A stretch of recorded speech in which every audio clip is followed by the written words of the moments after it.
Bon, les médecins généralistes, vous êtes là? Oui. Les femmes, vous êtes là? Oui. Les hommes aussi? Oui. Et les jeunes? Oui. Vous voulez tous faire entendre votre voix? Vous êtes au bon endroit, car la voix des spécialistes en médecine générale, c'est MG France qui la porte.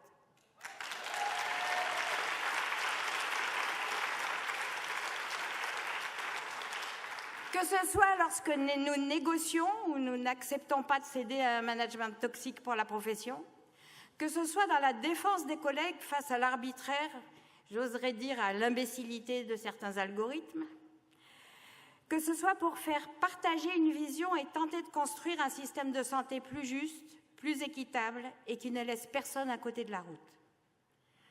Sans la médecine générale, c'est l'ensemble du système de santé qui s'effondre. Sans les médecins traitants, impossible de prendre en charge une population qui vieillit et de faire face aux défis de la multimorbidité et des maladies chroniques. Stop ou encore à la financiarisation? Stop ou encore à l'ubérisation du système de soins? Stop ou encore à la désorganisation et à la fragmentation des soins et au concours de celui qui va prendre la plus grande part de marché à l'autre? MG France réaffirme que la solidarité doit rester le fondement de notre système de santé. Nous ne voulons pas avoir à choisir les traitements pour les patients en fonction de leurs revenus. Que l'équité ne peut pas se négocier. Ce qui est permis à l'un doit l'être pour l'autre. Que la gradation des soins entre soins primaires, spécialistes de second recours et hôpital et plateaux techniques lourds est la seule voie qui garantisse la qualité et la pertinence des soins ainsi que la soutenabilité du système.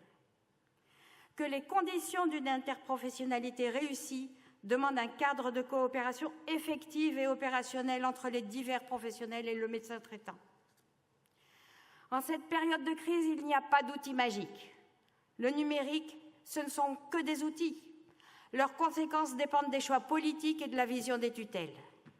Cela peut aller d'un outil d'amélioration de la qualité des soins ou devenir un instrument de dérégulation et de désorganisation. Nous ne sommes pas assez nombreux, mais ce n'est pas la contrainte qui va faire que nous allons nous démultiplier. Sans compter les mesures technocratiques s'appuyant sur des zonages très complexes et souvent faux, on l'a vu, ne pas déshabiller Pierre pour habiller Paul. Être médecin généraliste, c'est être confronté à la complexité de la vie, des situations où chaque patient est unique. C'est la profondeur du lien entre un patient et son médecin traitant et la confiance qu'il lui accorde qui nous permettent de faire face ensemble aux écueils de son parcours de vie et de santé. Nous sommes les acteurs essentiels permettant la résilience d'une population qui va mal. Gérer l'incertitude au quotidien, nous adapter aux préoccupations et aux réalités de chaque patient, à sa capacité propre, à sa spécificité, avoir un discours toujours vrai, mais propre à chacun et à chaque moment particulier. Au grand désespoir de certains, impossible de confier ça à une IA. Impossible, contrairement aux souhaits de certains autres syndicats, de réduire ça à des RMO ou à des protocoles. 2 arrêts de maladie pour un même motif doivent-ils avoir la même durée? Entre une femme de ménage avec 2 employeurs différents et des temps de trajet importants et un cadre dynamique en télétravail? En 40 ans, notre métier s'est métamorphosé. Nous avons appris à travailler en équipe avec les autres professionnels. Nous avons révolutionné nos organisations, nous avons investi les domaines de la santé publique et de la prévention, surmonté la crise sanitaire et répondons encore présents maintenant au plus fort de la crise démographique. Nous sommes de moins en moins nombreux, mais les patients les plus graves ont besoin de soins et nous avons répondu présents pour les patients en ALD. Et je tiens à remercier chacun pour son engagement. Ceux qui parlaient de droits et devoirs pendant la première négociation conventionnelle prête à signer, quand nous avons refusé les contraintes et l'inéquité, parlent maintenant de responsabilité, quand nous parlons de solidarité et de volontariat. Les mots ont changé, les idées restent. Nous sommes engagés au quotidien, nous avons toujours été aux côtés des patients et nous le resterons, mais je le redis, pas sous la menace ni sous la contrainte, nous n'en avons pas besoin. Rappelons que les médecins traitants sont les médecins de l'aigu comme du chronique. 50% de notre activité est consacrée à un motif de survenue brutale ou à un rendez-vous non programmé. Donc plus nous serons nombreux à être installés, et moins la question des soins non programmés se posera.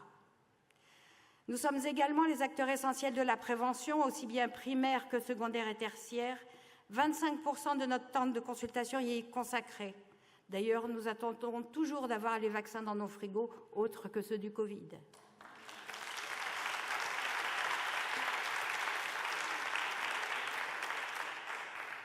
Nous avons nos plus proches collaborateurs qui, au quotidien, travaillent avec nous pour accueillir les patients. Secrétaires médicales, assistants médicaux et nos précieuses infirmières azalées qui nous aident à surmonter les situations les plus difficiles, des patients les plus en difficulté.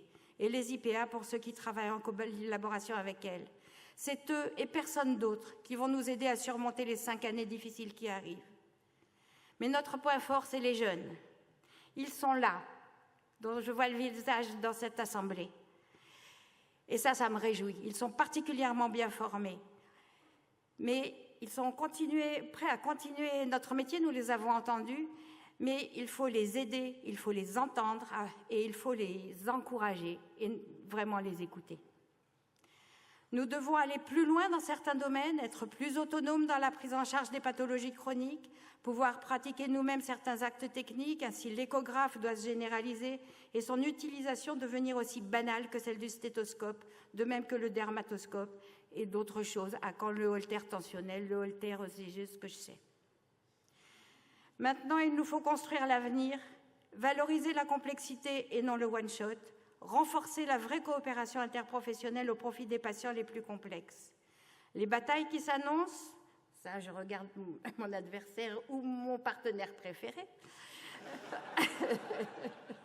sont celles de la consultation longue, de l'extension de l'AVL, du renforcement du forfait patient médecin traitant et de la généralisation d'Azalée. Oui, plus que jamais, j'affirme que médecin traitant est un métier d'avenir, que la médecine générale est prête à relever le défi de l'accès aux soins, et c'est MG France qui portera ces batailles.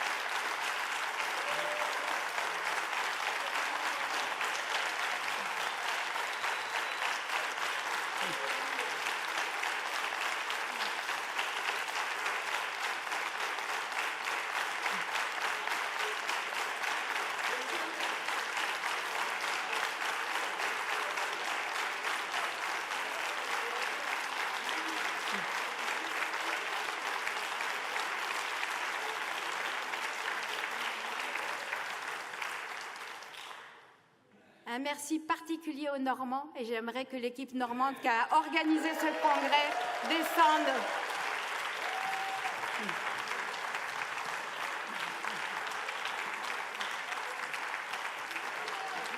Donc vraiment, merci à toute l'équipe et à la bonne humeur de tous ces organisateurs qui se sont échinés depuis plusieurs mois et pendant ces 2 jours encore.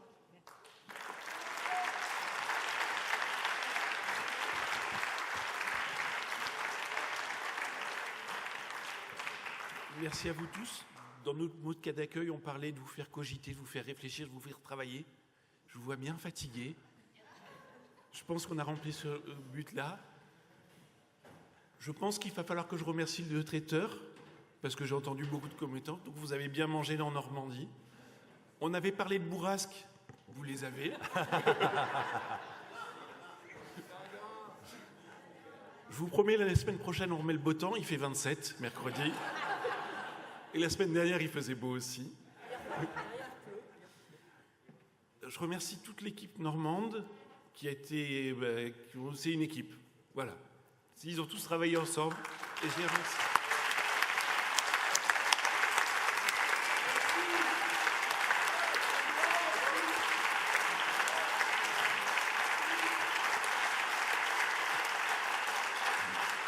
Voilà. Une équipe qui travaille ensemble avec ce but et j'espère qu'on vous a fait passer un très bon congrès.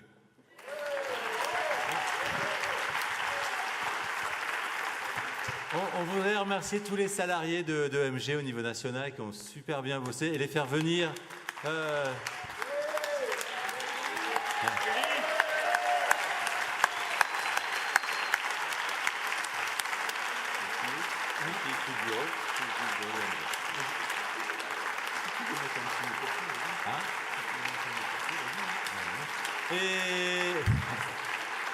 Et remercier tout le bureau de MG qui bosse, mais qui nous a éreintés tellement ils bossent.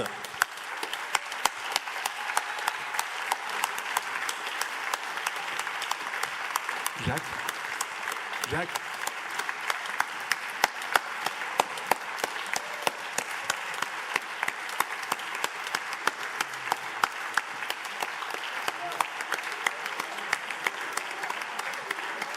Et je vous le présente.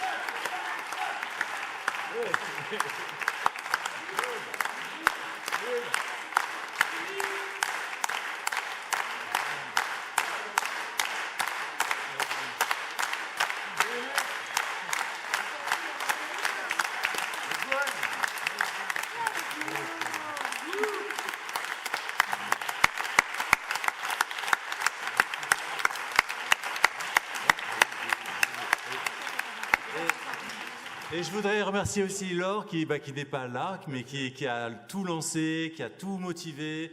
Et c'est grâce à elle que vous êtes là. Donc merci Laure. Merci, Laure.